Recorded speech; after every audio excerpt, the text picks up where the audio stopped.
Hi hello सगळ्यांना. प्रजासत्ताक दिनाच्या तुम्हा सगळ्या माझ्या यूट्यूब फॅमिलीला हार्दिक हार्दिक हार्दिक शुभेच्छा. खुश नसीब है जो वतन पर मिट जाते हैं, मरकर भी वो लोग अमर हो जाते हैं. करती हूँ उन्हें सलाम, ए वतन पे मिटने वालों, तुम्हारी हर सांस में तिरंगे का नसीब बसता है. खरंच किती छान आहे ना हे चार ओळी. आज मला अभिमान वाटतो की मी त्या मातीत जन्मले. ती माती माझी मातृभूमी आहे. खरंच धन्यवाद करते मी त्या माझ्या बांधवांचे, जे अहोरात्र सीमेवरती आपली रक्षा करत आहे. थंडी, पाऊस, ऊन, वारा ह्या सगळ्यांचा विचार न करता ते आपल्या देशासाठी लढत आहे. तर खरंच खूप छान वाटतं आणि आजचा दिवस खरंच खूप भारी आहे. आणि जो आजचा दिवस आहे तो ह्या शाळेच्या विद्यार्थ्यांसोबत साजरा करून मन अगदी प्रसन्न होऊन जाते. तर इथे अशी शाळेची पहिली जे प्रभात फेरी म्हणतात, तर हे इथं असं शाळेची प्रभात फेरी निघालेली होती आणि खूप छान भारी प्रसन्न वाटत होतं. विविध कपडे घालून कवायत, जय हिंद, भारत माता की जय असे नारे देत हे चाललेले माझे चिमुरडे विद्यार्थी खूप भारी आणि खूप छान वाटत होते. खरंच लहानपणीची आठवण परत एकदा ताजी झाली. ये मेरे वतन के लोगों, तुम खूब लगा लो नारा, ये शुभ दिन है हम सबका, लहरा लो तिरंगा प्यारा, पर मत भूलो सीमा पर वीरों ने प्राण गवाए, कुछ याद उन्हें भी कर लो जो लोग के घर न आए.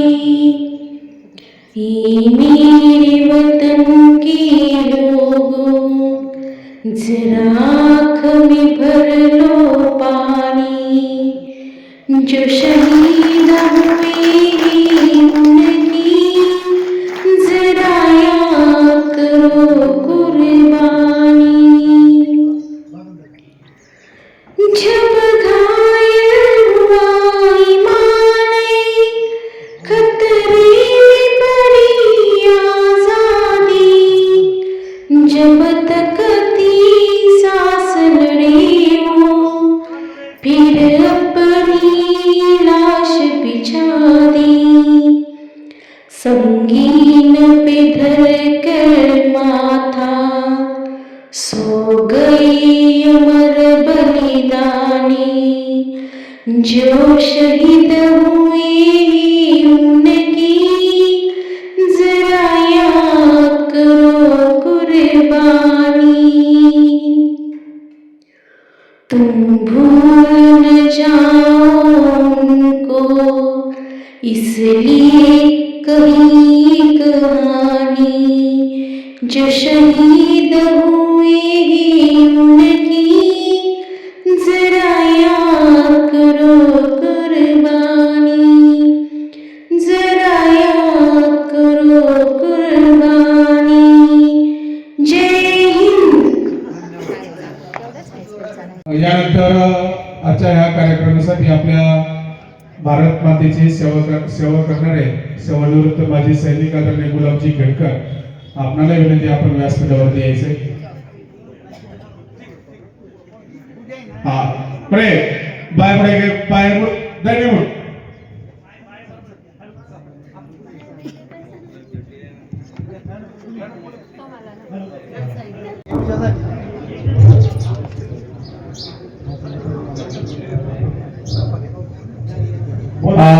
सेवानिवृत्त माजी सैनिक भाऊसाहेब नप्ते आणि फिटे भाऊसाहेब फिटे आणि पांडुरंग नप्ते आपल्या सुनेते आपण व्यासपीठावर द्यायचे. आणि ध्वजारोहण झाल्यानंतर सरपंच उपसरपंच यांना विनंती की आपण व्यासपीठावर यायचं. ग्रामपंचायत सदस्य सोसायटी चेअरमन आपल्याला विनंती आपण व्यासपीठावर यायचे.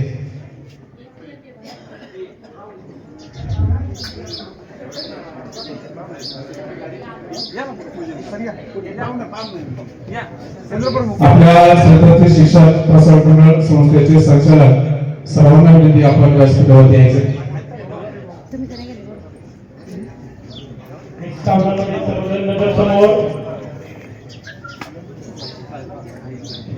नजर समोर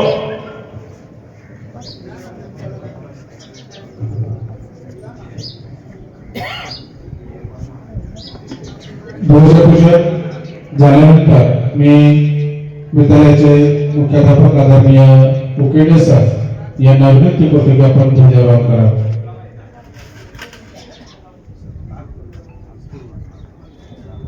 शिक्षण प्रसारक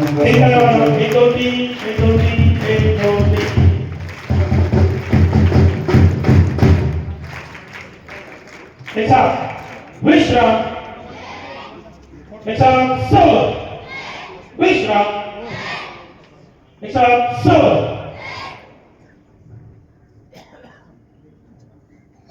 राष्ट्रीय ध्वज. तर इथे असा कार्यक्रम सुरू होता आणि ही जे लहान मुलं आहेत तर ते मानवंदना देत होते.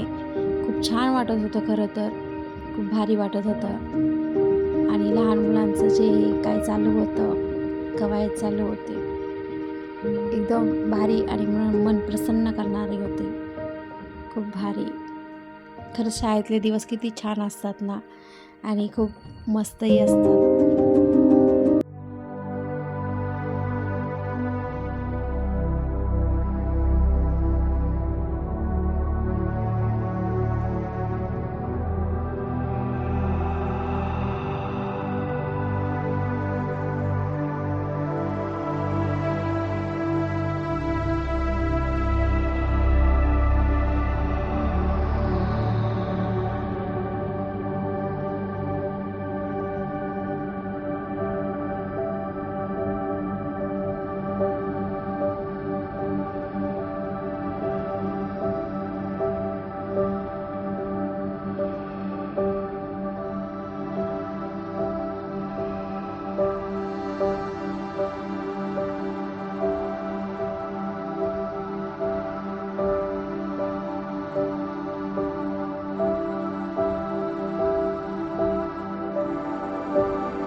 पण गेले ते दिवस आणि राहिल्या त्या आठवणी. आणि इथे असं मी तर मला असं व्यासपीठ वगैरे इथं असं लाभलेलं होतं आणि खूप छान खरं तर वाटत होतं. खूप मस्त वाटत होतं.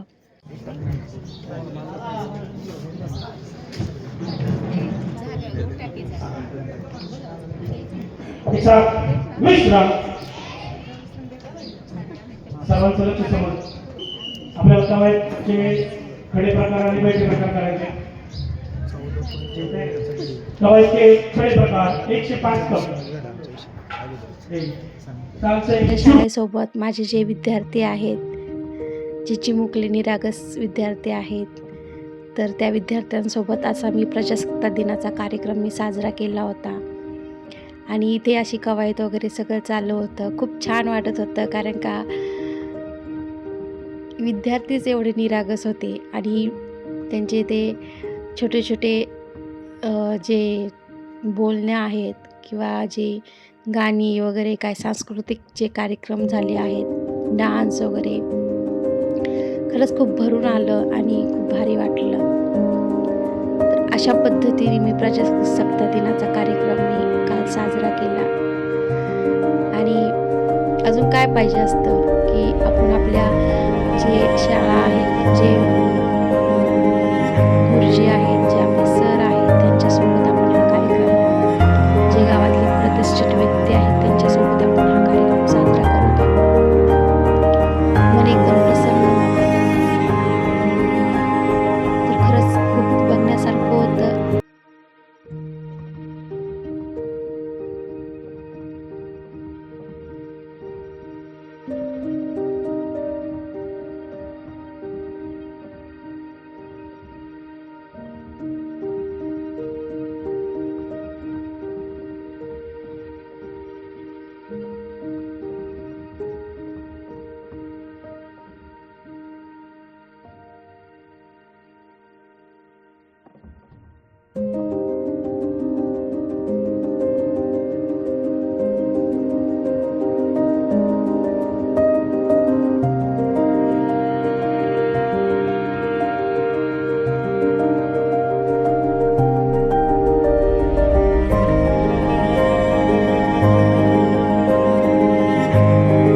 तर आता इथे लहान मुलांचे जे ह्या 7वी-8वीतल्या ज्या पोरी होत्या, ज्या मुली होत्या, तर त्यांचे इथे डान्स इथं सुरू होता आणि हे होतं एक खूप छान प्रकारे त्यांनी असं डान्सच्या माध्यमातून एक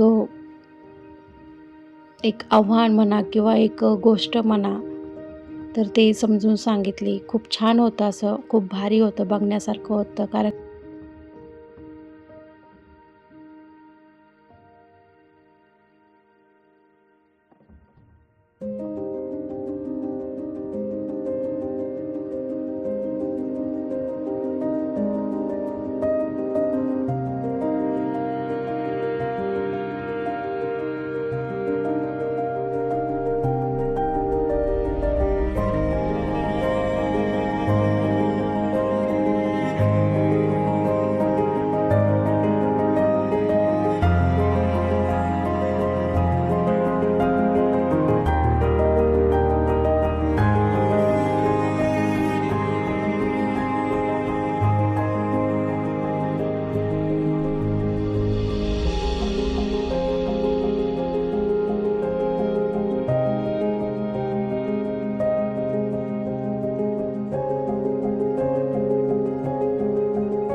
तर फायनली इथे कार्यक्रम असे सगळे झाले होते डान्सचे वगैरे, आणि इथे पाणी वगैरे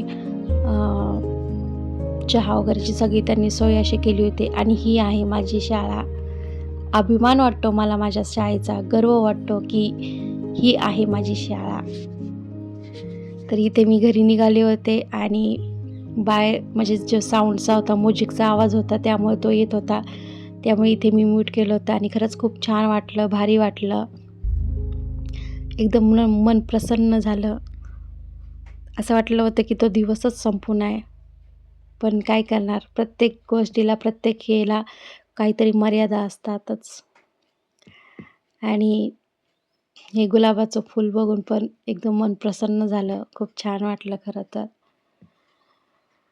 तर कसा वाटला आजचा ब्लॉग तुम्हाला? तर नक्कीच मला कमेंट करून सांगा.